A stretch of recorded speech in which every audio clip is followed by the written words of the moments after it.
আসসালামু আলাইকুম। আজকে একদম নতুনদের জন্য মাছ রান্নার সবচেয়ে মজার একটা রেসিপি শেয়ার করব। রেসিপির নাম মাছের ঝোল। আমার এই রেসিপি ফলো করে আপনারা যে কোনো মাছ এভাবে রান্না করতে পারবেন। রেসিপিটা নতুনদের জন্য, তাই খুঁটিনাটি একদম বিস্তারিতভাবে দেখাবো ও বলে দিব। এভাবে মাছ রান্না করলে আপনার রান্না যেই খাবে সেই অবাক হবে, সকলের প্রশংসা পাবেন, কারণ রান্নাটা স্বাদে অতুলনীয় হবে, দেখতে হবে আকর্ষণীয়, আর গ্রানও ছড়াবে দারুণ। কথা না বাড়িয়ে চলুন শুরু করি মাছ রান্নার সেরা রেসিপি। রেসিপিটি করার জন্য এখানে 5 পিস রুই মাছ নিয়েছি। আমি রুই মাছ নিয়েছি, আপনারা যে কোনো মাছ দিয়ে রেসিপিটা করতে পারবেন।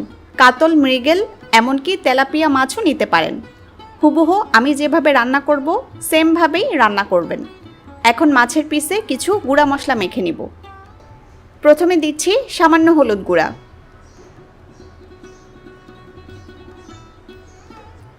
এরপর দিচ্ছি সামান্য মরিচ গুঁড়া, দিচ্ছি সামান্য লবণ, আর সামান্য তেল দিয়ে দিচ্ছি। তেল দেওয়ার কারণ এতে মশলাগুলো মাছের পিসে ভালোভাবে মাখাতে পারবো। সবগুলো পিসের গায়ে মশলা ভালোভাবে মেখে নিচ্ছি। যে কোনো মাছ রান্নার আগে তেলে ভেজে নিলে রান্নার স্বাদ ভালো আসে আর মাছের গন্ধ চলে যায়। হলুদ মরিচ ভালোভাবে মেখে নিলেই হবে। এরপর নিয়েছি আলু। মাছের ঝোল রান্নায় আলু না দিলে মনে হয় পরিপূর্ণ স্বাদ আসে না। 3টা আলু এভাবে কেটে পানিতে ভিজিয়ে নিচ্ছি। পানিতে আলু ভিজিয়ে নিলে আলুর কষ চলে যায়, রান্নাটা অনেক মজার হয়। পানিতে 2-3 মিনিট ভিজিয়ে রাখলেই হবে। এরপর আলু উঠিয়ে অন্য একটা পাত্রে রেখে বাড়তি পানি ঝরিয়ে নেবেন। এবার রান্না শুরু করছি। প্রথমে মাছ ভেজে নেব। চুলায় একটা প্যান বসিয়ে হাই হিটে গরম করে নিচ্ছি। মাছ ভাজতে গেলে অনেক সময় পিসগুলো ভেঙে যায়। প্রথমে খালি প্যান বা কড়াই ভালোভাবে গরম করে নিলে এই সমস্যা হয় না। প্যান ভালোভাবে গরম হয়ে এলে দিচ্ছি তেল। 100 ml মতো তেল দিয়ে দিলাম। এ তেলেই পুরো রান্নাটা সম্পূর্ণ করব। তেলও ভালোভাবে গরম করে নিতে হবে। চুলা একদম হাই করে রেখেছি। তেল ভালোভাবে গরম হলে মাছের পিসগুলো দিয়ে দিচ্ছি।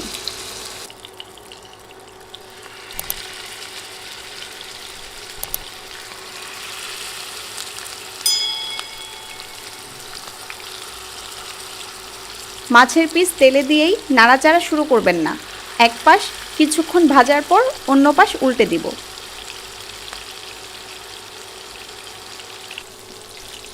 মাছ দিয়ে এক পাশ 2-3 মিনিট ভেজে নিয়েছি। এখন উল্টে দিয়ে অন্য পাশও ভেজে নিব। দেখেছেন কত সহজভাবে উল্টানো যাচ্ছে, মাছ প্যানে লেগে যায়নি।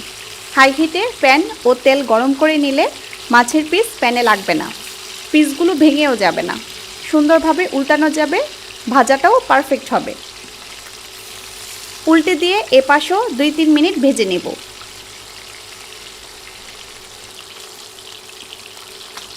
মাছ উল্টে দিয়ে 2-3 মিনিট ভেজে নিয়েছি।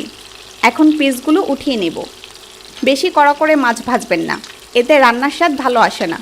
আমার মতো হালকা করে ভাজবেন, এতে রান্নার সময় মাছে তেল মশলা ঢুকতে পারবে, স্বাদ ভালো হবে।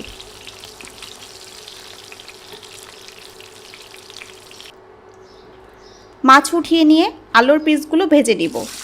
আমি যত্ন সহকারে রান্নাটা করছি যাতে সবচেয়ে বেশি স্বাদ হয়, তাই আলুও তেলে ভেজে নিব। আলু দিয়ে সামান্য লবণ দিয়ে দিচ্ছি। এবার নেড়ে চেড়ে কিছুক্ষণ আলু তেলে ভেজে নিব। আলু ভাজার সময় চুলা হাই থেকে মিডিয়াম করে দিবেন। মিডিয়াম আঁচে আলু 4 থেকে 5 মিনিট ভাজব। এতে ভাজা হওয়ার পাশাপাশি আলু কিছুটা সেদ্ধ হয়ে আসবে।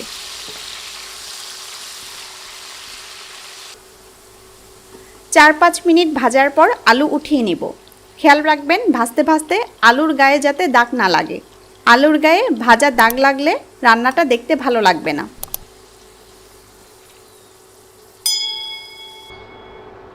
আলু তুলে নিয়েছি। অবশিষ্ট তেলে দিচ্ছি 1 চা চামচ 5 ফোড়ন।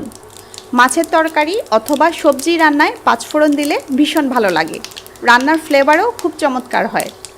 মশলাগুলো কয়েক সেকেন্ড ভেজে নিব। চুলা মিডিয়াম আঁচে আছে। এরপর দিচ্ছি পেঁয়াজ। 3টার মতো মাঝারি সাইজের পেঁয়াজ কেটে দিয়ে দিলাম। নেড়ে 2-3 মিনিট পেঁয়াজ ভেজে নিব।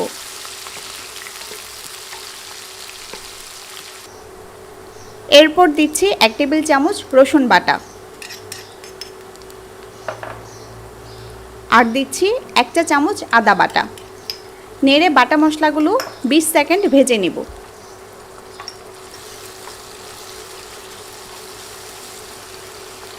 এরপর দিচ্ছি গুঁড়া মশলা। প্রথমে দিলাম 1 চা চামচ হলুদ গুঁড়া, 1 চা চামচ মরিচ গুঁড়া দিলাম। গুঁড়া মশলাগুলো কয়েক সেকেন্ড ভেজে নিব। এই সময় চাইলে সামান্য পানি দিতে পারেন যাতে মশলাগুলো পুড়ে না যায়। এরপর আলু দিয়ে দিব। সাথে দিচ্ছি 1 চা চামচ লবণ। এখন নেড়ে নেড়ে তেল মশলায় আলুগুলো কয়েক মিনিট কষিয়ে নেব। আলু দিয়ে 2 মিনিটের মতো কষিয়ে নিয়েছি। এখন পানি দিব। আমি আধা লিটার থেকে কিছুটা বেশি পানি দিয়ে দিচ্ছি, আর আমি গরম পানি দিচ্ছি। আপনারাও চেষ্টা করবেন গরম পানি দিতে, তাহলে স্বাদ অনেক ভালো হবে। নেড়ে ঢেকে দিয়ে কিছুক্ষণ রান্না করব। চুলা মিডিয়াম আঁচেই আছে। ঢাকনা দিয়ে 3-4 মিনিট রান্না করেছি। এখন মাছের পিসগুলো দিয়ে দিচ্ছি। মাছের পিসগুলো দিয়ে ঢেকে কিছুক্ষণ রান্না করব।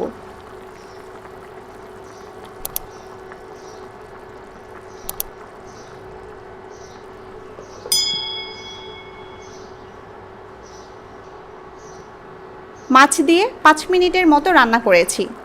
এখন ঢাকনা তুলে মাছের পিসগুলো উল্টে দিচ্ছি। মাছ রান্না হতে বেশি সময় লাগে না, দ্রুত সেদ্ধ হয়ে যায়। উল্টে দিয়ে এখন দিচ্ছি টমেটো। 2টা টমেটো কেটে দিয়ে দিচ্ছি। যে কোনো রান্নায় টমেটো দিলে খেতে ভালো লাগে। এরপর দিচ্ছি কাঁচামরিচ। ঝাল বুঝে কাঁচামরিচ দিবেন। আমি 3টা কাঁচামরিচ দিয়ে দিলাম। এখন ঢেকে আরও কিছুক্ষণ রান্না করব।